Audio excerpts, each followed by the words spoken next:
네, 여러분 안녕하십니까? 6.25 전쟁의 그 참상을 계속해서 보고 있습니다.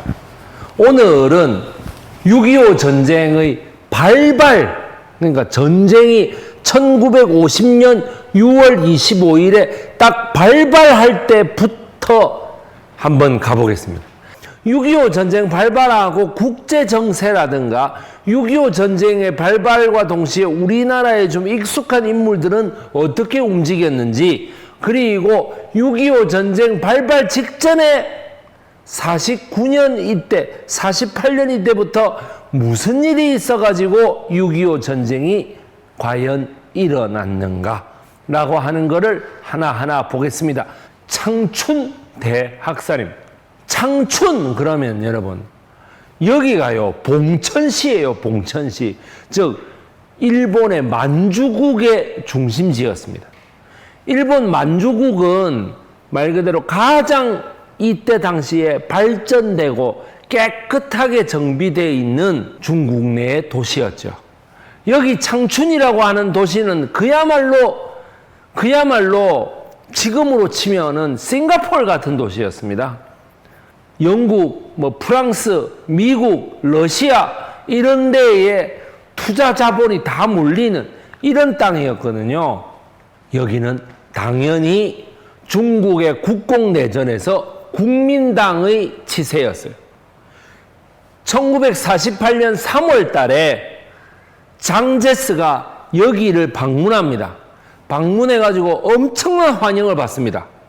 환영을 받고 나왔는데 5월 달에 다시금 중국 공산당에 의해서 이 창춘시가 포위가 됩니다. 포위가 되고, 여기 창춘에 이게 포위가 돼 있으면은 그 다음이 뭐냐면은 여기에 이런 광역 도시권이 있어요. 요 광역 도시권 사이에 철조망이 딱 쳐졌던 겁니다. 철조망이 쳐져가지고 절대로 함부로 창춘 시내로 들어오지 못한다. 국민당이 아주 이 방어벽을 잘 쳤거든요.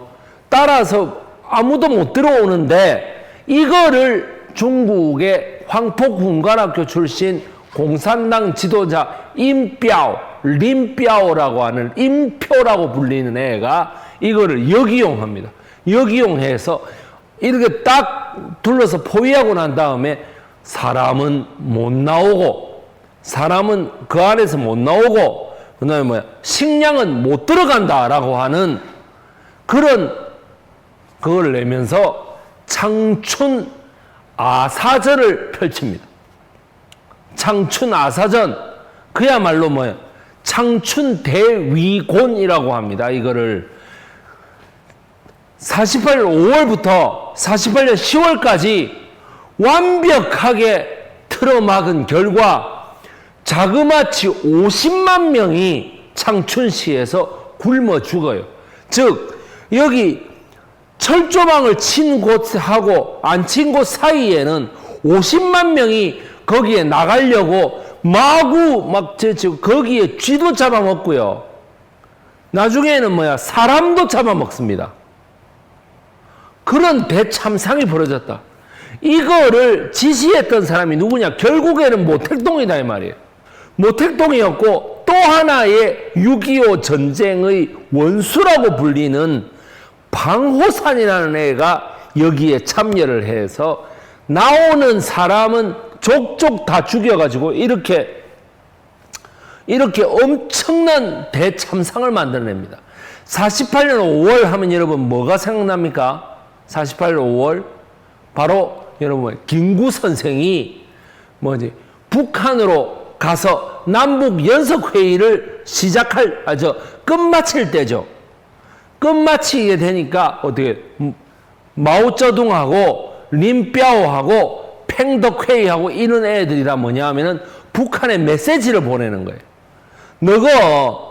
너거 민족끼리 좋아하네 했다가는 전부 다 너희도 전부 아사시킬 줄 알아. 이런 식으로 해가지고 창춘을 대위곤으로 둘러쌉니다. 그렇게 해놓으니까 어떻게 돼? 김일성이가 팍 쫄아버린 거예요. 그렇게 해서 내려진 조치가 하나 있었으니 그거는 좀 이따가 제가 공개하겠습니다. 48년 4월 19일 날 남북 연석회의를 하러 저 김일성이하고 김구 선생하고 둘이서 통일정부 수립을 위해 평양에 갔다. 저때 최동호, 이금호, 각종 우리나라 사람들이 많이 갑니다. 우리나라 사람들이 저때 남북 연석회의, 김구 선생의 우리 조국을 위한 마지막 결단이었죠. 5월 10일 날에 총선이 치러지는데 4월 19일 날 마지막으로 김일성이를 한번 설득하러 올라갔다 이 말이에요. 김일성이? 가가 누군데?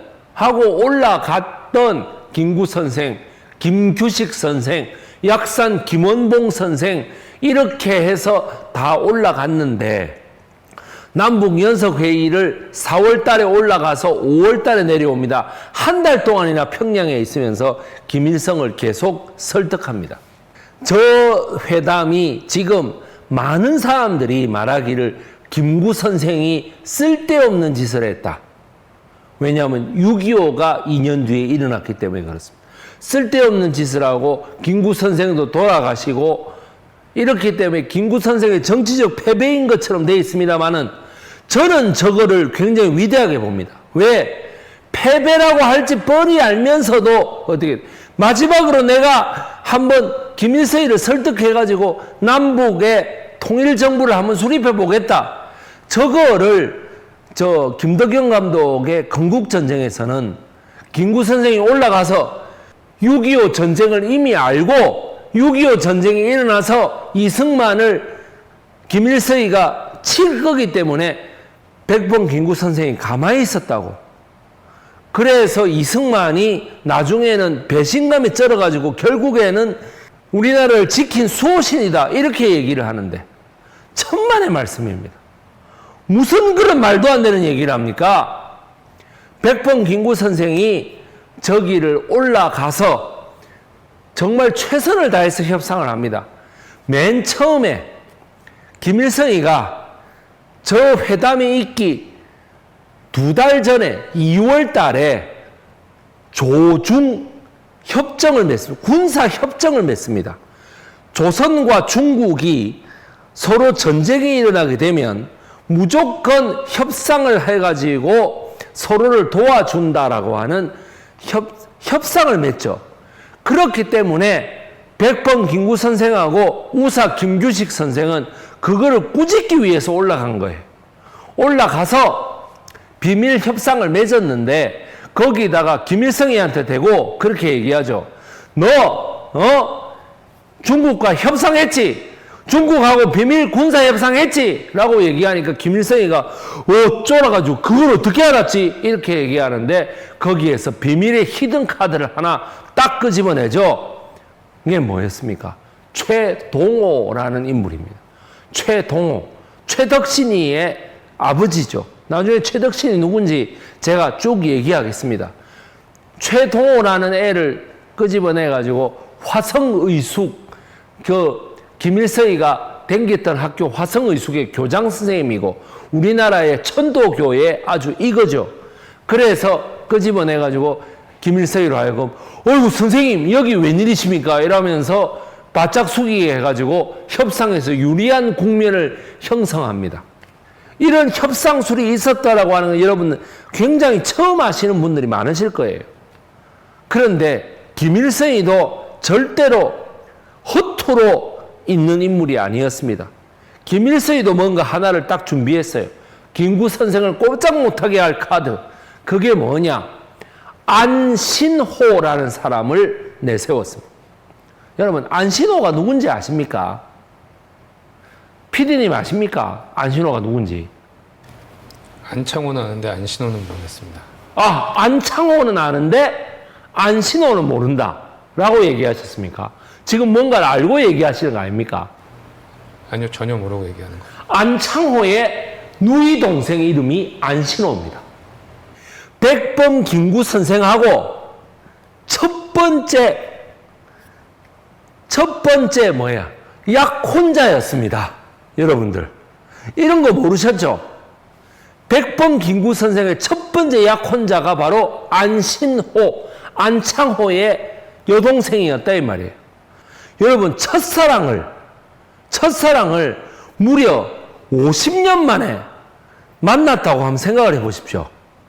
김구 선생님이 이겼을까요? 김일성이 이겼을까요? PD님, 누가 이겼을 것 같습니까? 자, 30년 만에 자기의 초등학교 교장 선생님을 데리고 온 김구 선생과 50년 만에 백번 김구 선생의 부인이 될 뻔했던 여자를 데리고 온 김일성. 자, 누구의 전략이 성공했을까요? 사랑의 힘이 더 위대했지. 아, 그렇게 생각하십니까? 백번 김구 선생은 3일간 안신호 선생의 그 보필을 받고 나머지는 내쳤다고 합니다.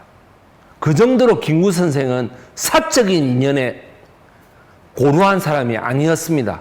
따라서 내려올 때도 이금로, 최동호, 김원봉 등을 평양에 놔두고 내려올 정도로 이 통일 독립정부에 대한 아주 갈망이 드셌던 사람입니다. 그랬는데 5월 10일 날 총선이 결국에는 이승만과 유엔과 미국에 의해서 남한에서 치러지게 되자 5월 14일 날 저 창춘의 굶어 죽이기 작전에도 처음에 안 하고 있던 김일성이가 결국에는 뭐라고 하느냐. 5월 14일 날 뭡니까? 남한의 전기를 전부 다 끊어버립니다. 너가 그래 놓고 자주적으로 남한만이 총선을 해. 너를 용서할 수 없다 이러면서 전기를 다 끊어버리죠. 자, 그랬는데 전기를 그때 당시는 수풍발전소라든지 황해도 겸이포에서 해주 겸이포에서 그 화력발전소라든가 흥남의 질소비료공장이라든가 원산의 발전소라든가 이런 곳에서 전부 다 우리나라에 전기를 보내주고 있었다 이 말이에요. 그리고 또 한 가지 중요한 사실은 우리나라에 5월 14일 날 미 군정에 의해서 발전배가 전부 다 들어와 가지고 발전배가 전부 다 들어와서 서울, 부산, 인천 세 개 그 도시에 발전선을 돌려가지고 전기를 공급했던 것이죠. 그리고 또 한 가지의 중요한 것이 콜레라가 그때 창궐을 했었습니다. 우리나라에요. 왜냐하면은 중국이나 동남아시아나 일본 같은 데서 비위생적으로 있던 그 노동자들이 징용 갔다가 다 돌아왔기 때문에 우리나라에 콜레라를 가지고 들어왔다 이 말이에요.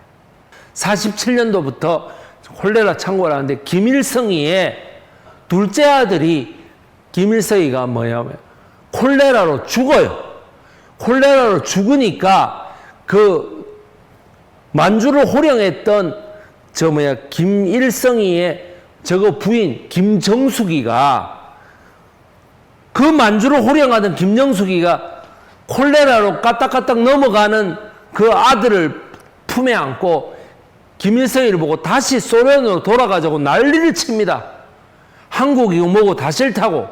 그래서 김일성이가 김구 선생한테 한 달 동안 48년 4월 19일부터 5월 10일까지 한 달 동안 계속해서 했던 말이 뭐냐 하면 선생님 저는 아무 그게 없습니다. 아무 욕심이 없습니다.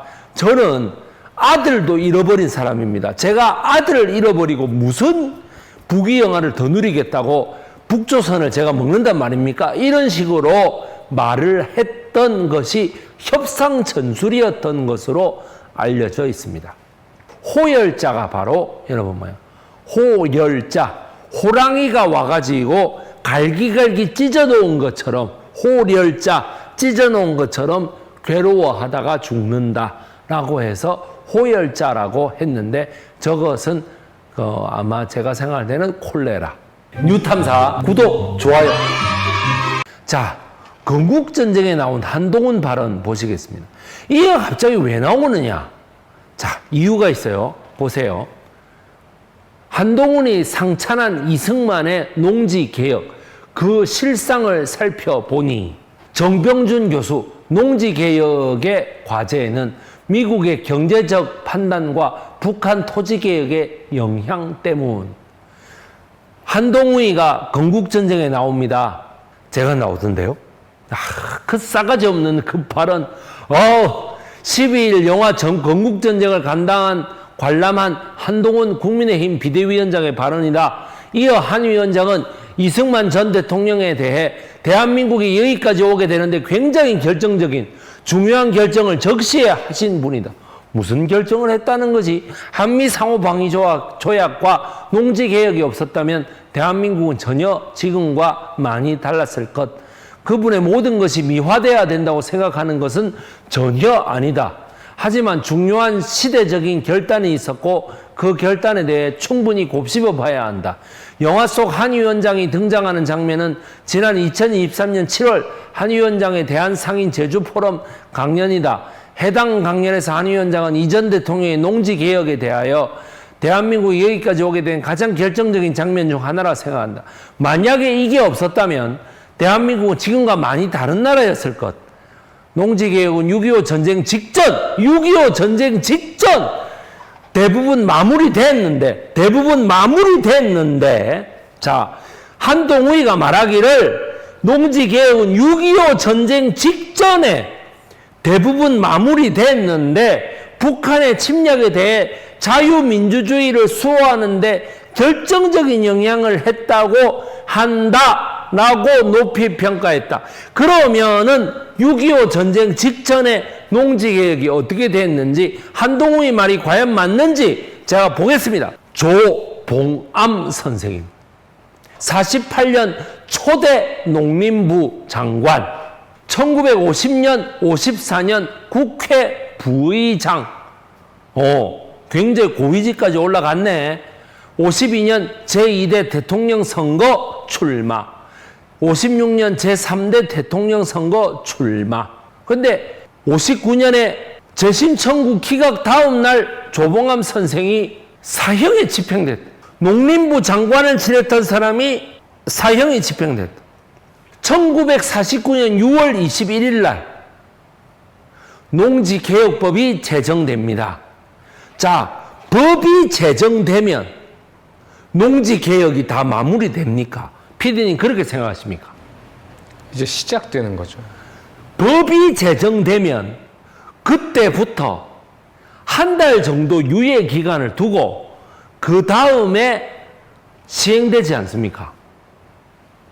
그러면 그때 당시 행정력으로 그러니까 49년부터 한 달이면 7월 달이고 7월 달부터 6.25 전쟁이 6월 25일이니까 1년 안에 다 마무리됐다는 이야기입니까? 우리나라 행정력이 그만큼 좋다고 생각하십니까? 땅 크기 재는 것만 해도 1년 넘게 걸렸을 것 같아요. 땅을 크기 재는 것만 해도 당시에 5년 넘게 걸리죠. 한마디로 말도 안 되는 소리입니다. 말도 안 되는 소리. 농지개혁법은 3월 달에 1949년 3월 달에 조봉암 선생이 그야말로 멋진 농지개혁법을 냅니다. 그런데 왜 반포가 6월 21일 날 됐을까요? 이때 여러분 5월 달에 바로 무슨 일이 있었습니까? 이승만이 거부권을 행사합니다. 거부권을. 무슨 말도 안 되는 소리를 이승만이 무슨 농지개혁법을 나 참 어이가 없어. 거부권을 행사합니다. 그거는 뭐냐 하면은 국회의 농업위원회, 농림수산위원회라고 하는 데가 당시로선 최고였다고. 왜냐하면 우리나라의 90%가 뭐예요? 농업이었잖아요. 그 농업위원회 위원장이 누군지 알아요? 인천 김성수. 여러분, 그 부통령한 인간이잖아. 인천 김성수였다고. 그래서 김성수가 조봉암이라는 일종의 공산주의자라고 불렸던 사람이 농지개혁을 해가지고 온 거에 대해서 읽어보고 난 다음에 이거 전부 다 빨갱이구만 이러면서 이승만에게 농지개혁법에 대해 거부권을 행사해 줄 것을 해가지고 거부권을 행사했다고. 거부권을 행사해가지고 조봉암은 쫓겨났어요. 무슨 뭐라 하더라. 집 앞에 그 주차장을 남의 2칸을 썼다고. 그럼 2칸 쓰면 안 되는 이유가 뭔데? 저거 집 앞인데. 피디님, 이게 흠이 됩니까? 저거 집 앞인데 넓이를 재보니까 2칸이더라. 말이 됩니까, 이게? 자유주의 국가는 아닌 것 같아요. 정말, 그래가지고 도의적 책임을 지고 물러나래.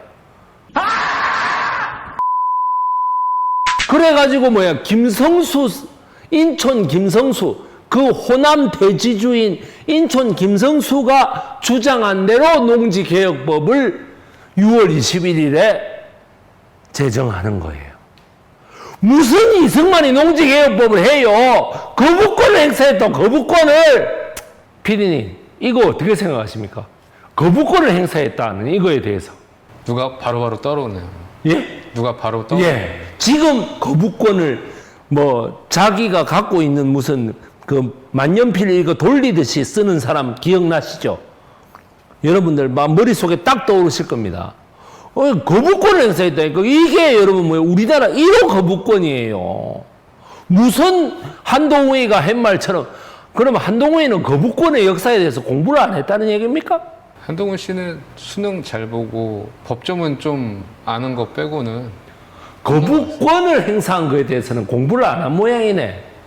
그렇죠. 모르면 모른다고 하면 되는데. 아, 진짜 해도 너무하네. 나 제정신 아닌 것 같다는 느낌 들면 공부부터 시작하세요. 1960년까지 이승만 정부가 농민들에게 부담을 지웠던 거 임시 토지 소득세, 임시인데 분명히 임시자가 붙었는데 12년을 계속 걷어왔다 이 말이야. 뭐라고 했냐? 한국 전쟁 중에 현물세, 그 현장에서 세금을 따로 낸 게 아니고 전부 다 현장에서 가져가 버렸다고. 세금 낼 사람 사라지자 농민 수확량에 얼마를 걷어왔다 돼 있어? 절반을 걷어왔다고 돼 있잖아. 뭔 놈의 농지개혁이 진짜 한동훈이 내가 어찌 해필라면 60년까지 12년 동안 농민 수확이 사라지자 그 수확의 절반을 걷어버렸다고. 말도 아닌 소리 하고 있네. 그래가지고 52년도 56년도에 계속해서 이승만을 몰아내자 이승만의 토지개혁이 잘못됐다라고 출마했던 사람이 조봉암이야.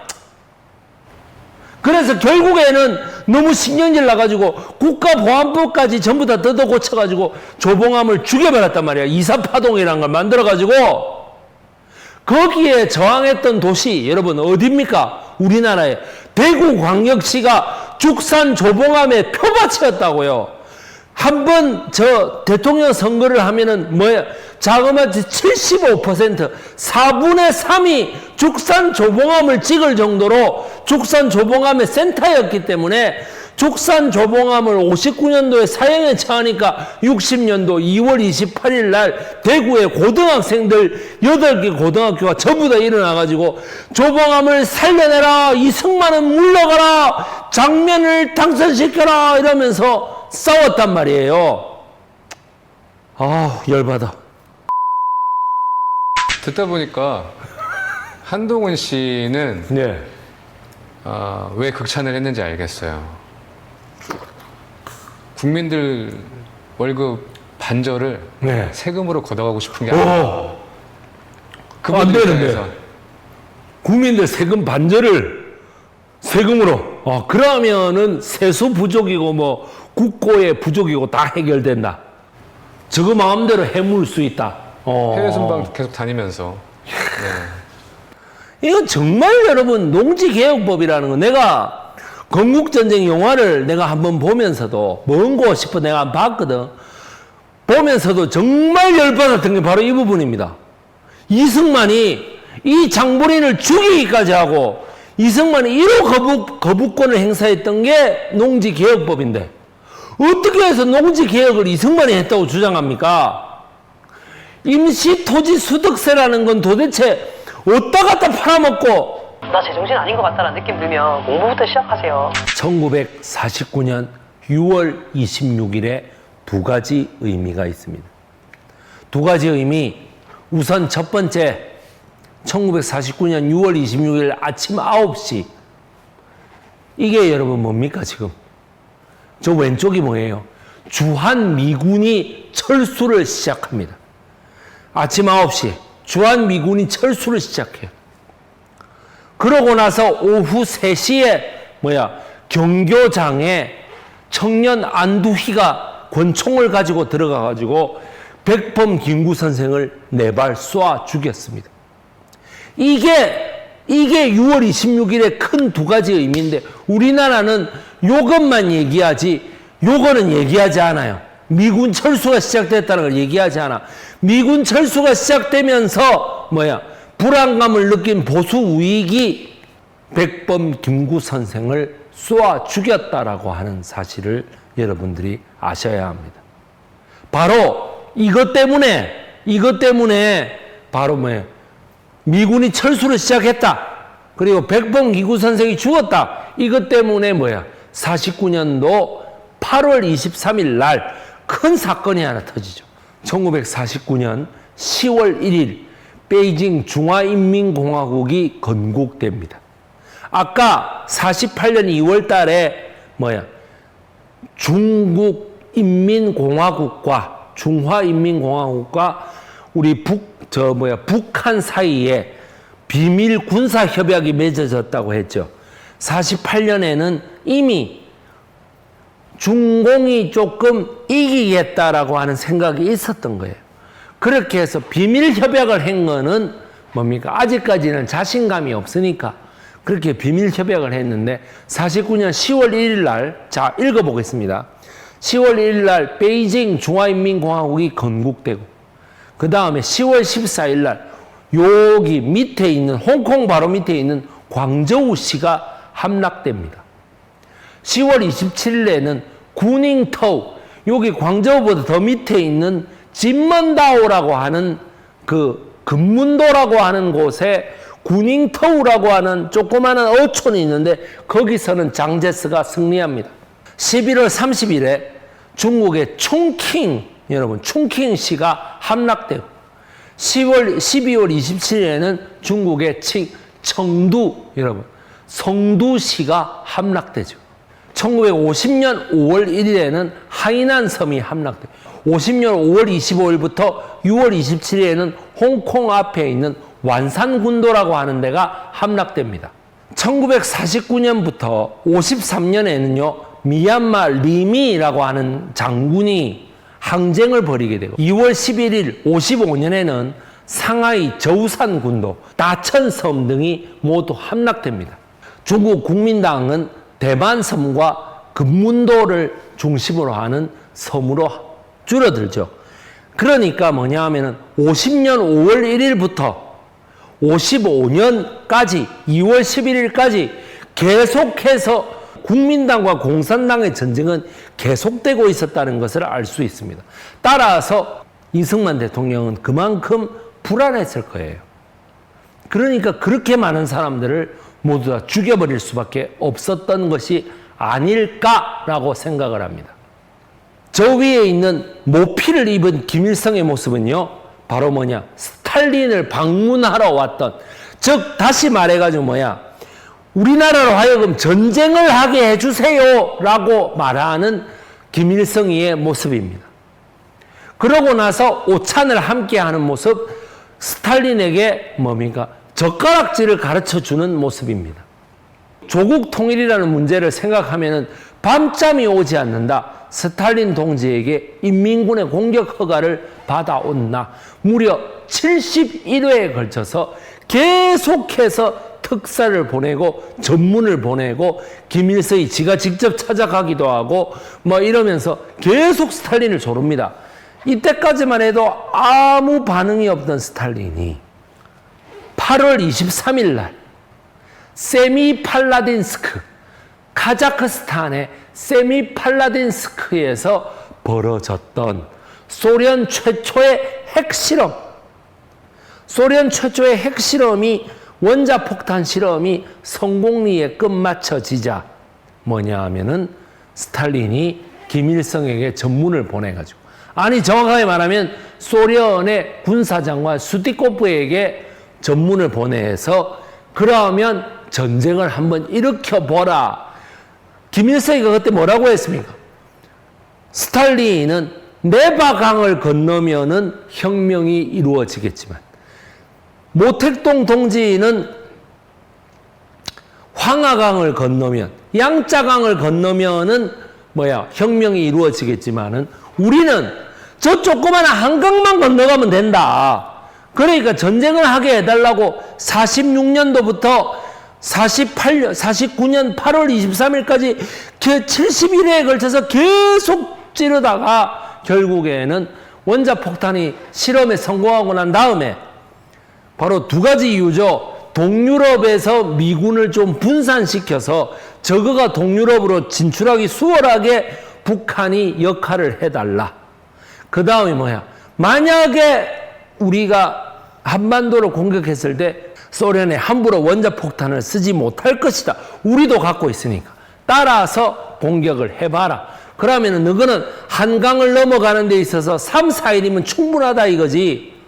좋아. 그렇게 해보자. 라고 얘기합니다. 왜냐하면은 소련이나 중국은 당시에 동해로 진출할 수 있는 출해구가 필요했고, 러시아는요, 소련은 부동항, 얼지 않는 항구가 필요했기 때문에 부산 항구라든가 원산 앞바다로 진출하는 것을 목표로 삼고 한국 전쟁을 일으켰던 거예요. 김일성과 마오쩌둥입니다. 이 세 명이 6.25를 공모했습니다. 김일성, 스탈린, 마오쩌둥의 남친 모의, 이거야말로 보훈처에 있는 내용입니다. 김일성의 제안, 스탈린의 허락, 마오쩌둥의 지원, 정확하게 세 개가 이렇게 됐습니다. 1949년부터 김일성은 소련의 최고 지도자인 스탈린에게 남침 허락을 받을 것을 라고 요청하였다. 미국과의 충돌을 원치 않았던 스탈린은 남한에 먼저 공격을 해올 경우에만 반격, 남한이 먼저 공격해와야만 우리가 반격할 수 있다라고 생각했는데, 그러나 스탈린은 원폭 실험 성공, 중국 대령 공산화 등 국내 습격이 국내의 그런 요건이 충족됨에 따라 스탈린도 방침을 바꾸었고 1950년 3월부터 침략을 허락한다라고 되어 있습니다. 1955년 5월 13일 마오쩌둥을 방문한 김일성, 스탈린과 협의한 내용을 보고하고 협력을 요청하였습니다. 마오쩌둥은 즉시 국민당과의 내전에서 소련과 북한의 지원 그리고 동의하에 있었기 때문에 모든 게 동의하고 미군이 참전할 경우에 지원을 약속하였다. 이것이 정답입니다. 여러분, 김일성의 제안, 스탈린의 허락, 그리고 마오쩌둥의 지원. 항미원조라고 하지 않습니까? 방호산과 인민군 육사단입니다. 여러분, 제가 아까 전에 장춘대학살 할 때 황포군관학교 출신 최고의 제사 림뼈우가 주도하고 학살의 실무는 누가 맡았다고요? 저 방호산이라고 하는 애가 맡았습니다. 방호산, 이 생긴 거 보세요. 얼마나 그래 생겼습니까? 얼마나 이래가지고, 인상 찌그리고, 육사단입니다. 저 때가, 방호산 나이가 한 35살 정도 되는 나이에요.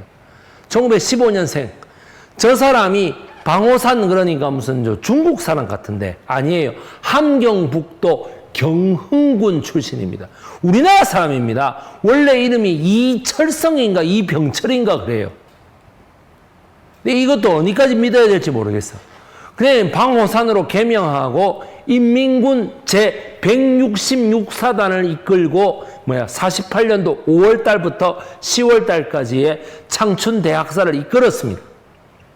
여기에서 그 공적을 인정받아 가지고 마오쩌둥으로 하여금 중공군 166사단이 아니고 인민지원군 제6사단으로 명칭을 바꿔 가지고 김일성에게 귀속시킵니다. 따라서 방호산이 김일성 부대로 해가지고 제일 먼저 우리나라에 들어옵니다. 여러분, 중공군이 우리나라가 압록강까지 치고 올라가니까 중공군이 내려온 것 같죠? 아니에요. 중공군은 전쟁의 첫날부터 있었어요. 그리고 어떻게 여기는 지금 군산 이거 충남 태안으로 해서 서산으로 해서 군산으로 해가 전주 남원 이렇게 되어 있는데요. 경기도 오산에서 스미스 대대하고 맨 처음 붙었던 북한군과 미군의 대결은 그거는 북한군과 미군의 대결이 아니라 정확하게 말하자면 중공군과 미군의 대결입니다. 중공군과 미군이 대결한 거예요. 따라서 중공군이 이렇게 내려오면서 딘 소장을 남원에서 체포하죠. 그래가지고 어떻게 돼? 전쟁 끝날 때까지 데리고 있어요. 야, 방호산 말이죠. 저 극악스럽게 생겨가지고 방호산이 전주, 남원, 광주, 쭉 순천 이렇게 거쳐가지고 오는 동안에 김일성 부대는 경상도로 이렇게 치고 내려가고 충청북도를 거쳐서 경상도로 내려가고 있었죠. 이승만도 부산에 내려가 있었습니다. 그런데 여기 광주로 내려갔던 이 부대가, 방호산 부대가 순천을 통해 가지고 여기 마산으로 올라 들어갑니다. 순천을 거쳐가지고 마산으로 가는 이 전투가 뭐냐 하면은 한마디로 중공군은 이렇게 내려가고 북한군은 이렇게 내려오는 게 되겠죠. 따라가지고 인민군 육사단이 호남에 우리나라의 부대가 무주공산이었던, 그냥 말 그대로 수비하는 부대가 없었던, 막 학살이나 저지르고 내려오는 우리나라 부대에 대해서 어떻게 돼? 쭉 따라 내려왔던 거예요. 많은 분들이 여기서 한 달 동안 방호산 부대가 교육을 하고 내려와서 그래가지고 전라도에 무슨 좌익 사상을 가진 사람이 많다 그러는데 웃기지 마세요. 교육할 시간이 없었어요. 전부 다 이렇게 되고 보복 학살하느라고 교육할 시간도 없었습니다. 따라가지고 정확하게 이렇게 쭉 내려가 전투력이 상당히 보존되어 있죠, 이 부대는. 그런데 여기에서 순천과 벌교의 학도병들이 모두 다 순천에서 싸웠던 것입니다. 물론 국군과 미군도 25사단 같은 애들이 있었고 마산에 가니까 최병덕 부대 이런 애들이 있었지만은 그러나 전부 다 저 14살, 15살, 16살 이런 애들이 전부 다 앞에 대검 꽂고 이야 하고 들어가가지고 찌르고 뒤에 있는 애는 수류탄 던지고 이거에는 당해낼 재간이 없었다는 것을 알 수 있습니다. 따라서 마산이 뚫리지 않음으로써 우리나라는 위기를 벗어났다. 이렇게 보실 수 있습니다. 우선 첫 번째 위기 뭡니까? 동해로 내려오던 북한 특수전 부대, 해군 상륙 부대가 부산으로 내려올 생각이 있었는데 그거를 손원일 제독이 발견하고 울산에서 배로 이 함포를 쏴가지고 모조리 격침시켜버렸다는 그 첫 번째 위기. 그 다음 두 번째 위기는 우리나라가 다부동 전투에서 다부동 전투에서 모두 다 6탄으로 돌격해가지고 그거를 북한의 탱크 부대를 무력화시키고 다부동을 탈환했다. 이게 두 번째 위기고요. 세 번째 위기가 오히려 순천에서 마산으로 들어가는 이 길을 방호산 부대를 우리 순천 학도병, 벌교 학도병, 여수 학도병, 순천 매산고등학교, 순천 상업고등학교, 순천 제일고등학교, 그 다음에 벌교 상업고등학교, 그 다음에 또 여수 제일고등학교, 여수 공업고등학교, 여수 농업고등학교, 이렇게 8개 학교의 모든 학도병이 출동해가지고 저 육사단을 말 그대로 제대로 된 장비도 없이 막아냈다라고 하는 것이 정말 우리나라의 3대 위기를 우리나라 국군의 힘으로 모두 다 떨쳐냈다라고 하는 점에 있어서 저는 6.25의 그 낙동강 방어선이 뚫리지 않은 이유라고 생각합니다. 여러분, 지금 중국이 대만을 쳐들어간다 이런 말 진짜 많죠. 그런데 전쟁이 아무리 정신 나간 애들의 장난이라고 하지만 이성적으로 판단할 때는 이건 말이 안 돼. 지금 저쪽에 여러분 미얀마 쪽으로 이렇게 송유관이 내려오는 거 샨 스테이트를 거쳐가지고 로힝야족이 있는 차옥표 항구에 저기 내려와가지고 있잖아요. 저 송유관만 뚫리면은 중국으로 석유가 마구 들어가거든요. 그래서 3개월 이상 버틸 수 있어요. 그러니까 3개월 이상 버텨야만 대만의 상륙작전이 가능한 거야. 상륙작전에 적합한 해변이 나머지는 전부 다 해안절벽 낭떠러지라서 자루탕이라는 지역이 있고 진산이라는 지역, 이 남과 북의 끝 지역에 있는 두 지역에만 상륙작전이 가능합니다.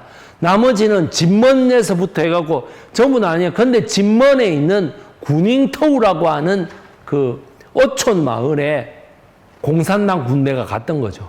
당시에 50년이어서 이건 그냥 되겠지 이라고 49년도에 갔다가 중공군이 완전히 어선을 막 타고 가고 이랬거든. 그 함선을 타고 가야 되는데 어선을 타고 가고 이래가지고 풍랑이 불어가지고 구닝터우 마을에 내려서 상륙작전을 할 수밖에 없었는데 그것이 어떻게 된 것이 장제스 군대에게 패퇴합니다. 그래서 지금도 진먼다오는 국민당 대만 소속입니다. 장제스와 이승만을 왜 하느냐? 구닝터우 전투가 두 나라에 끼친 영향, 이 두 나라인데 정확하게 말하면 우리 한국에 끼친 영향이 뭐냐? 장제스하고 이승만이 동시에 합동 방어선을 구축했다라고 하는 것입니다. 자유중국이 군대를 보내서 우리나라를 지원했으면 물론 자유중국이 더 이상 대만을 점령하지 못하도록 더욱더 철저하게 방비를 하는 계기가 됐다는 거죠. 적어도 전쟁 날까봐.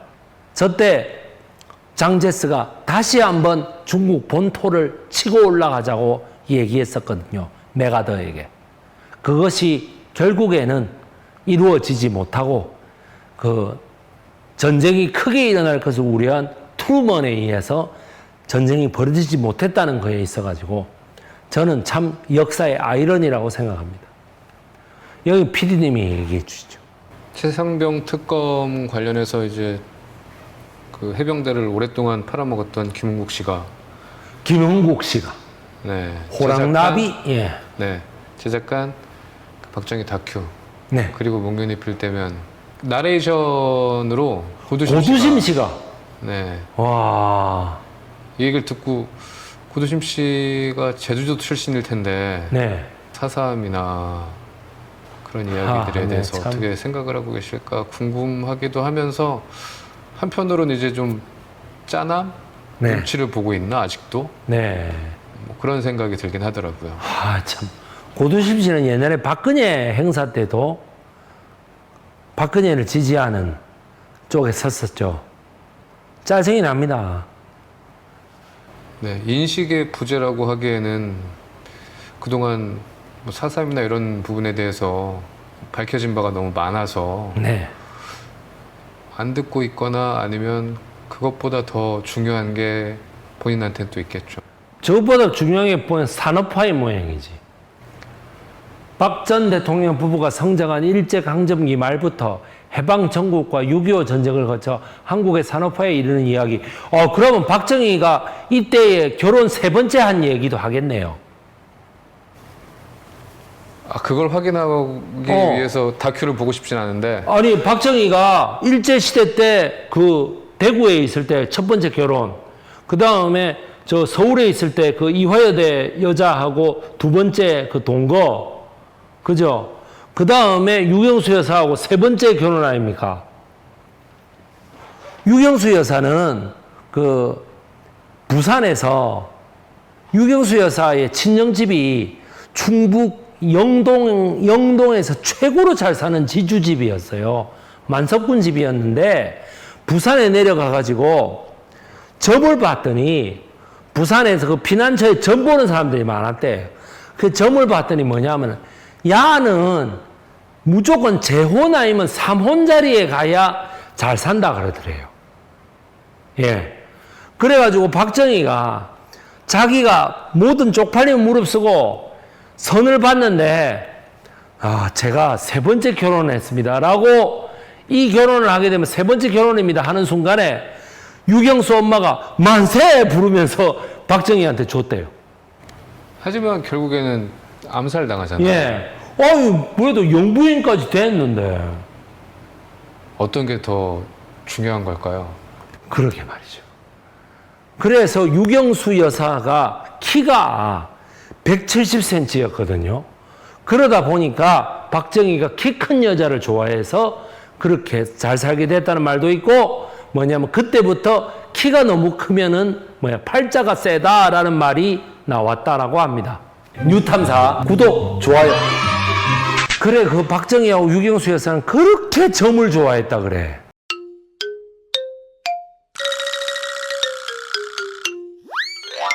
백운산이라는 그 이름 가진 그 점쟁이라는 게 원래 다른 이름인데 백운산이라는 이름이 관상쟁이한테 이렇게 전해져 오는 이름이거든요. 그래서 그 백운산이라는 사람이 점을 쳤다 그래. 그래가지고 둘 다 총에 맞아 죽는다 아마 이런 식으로 했는가 봐.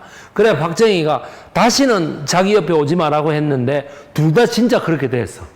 예, 여러분 백운산이라는 점쟁이도 막 우스갯소리로 잘 알아봐 주시면서 오늘 이승만에 대한 이야기 여기서 마치도록 하겠습니다. 박정희 다큐멘터리 나레이션을 고두심 씨가 맡는다는 거에 있어서 저는 참 서글픔을 느낍니다. 목련이 필 때면이 도대체 뭐 하는 때인지 모르겠는데 한 3월 18일에서 3월 20일까지인 것 같은데, 예, 하여튼 간에 제가 저게 나타나면은 다시 한번 여러분께 방송을 해드리도록 하겠습니다. 감사합니다.